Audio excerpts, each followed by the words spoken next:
فرماتے ہوئے سنا، جو اللہ کے لیے حج کرے پھر نہ کوئی جنسی گفتگو کرے اور نہ کوئی گناہ کرے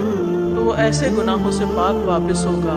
جیسے آج ہی اسے اس کی ماں نے جنم دیا ہو۔ جو اللہ کے لیے یعنی اللہ کی رضا طلب کرنے کے لیے، اللہ کو خوش کرنے کے لیے حج کرے، یعنی اس کا مقصد کاروبار کرنا یا لوگوں سے ملاقات کرنا یا جہاز کی سیر کرنا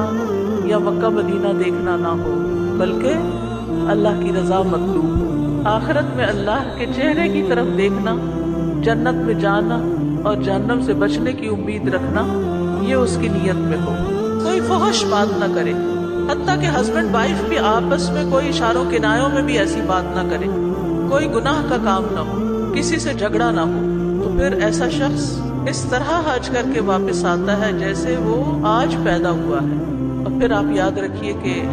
جتنی دیر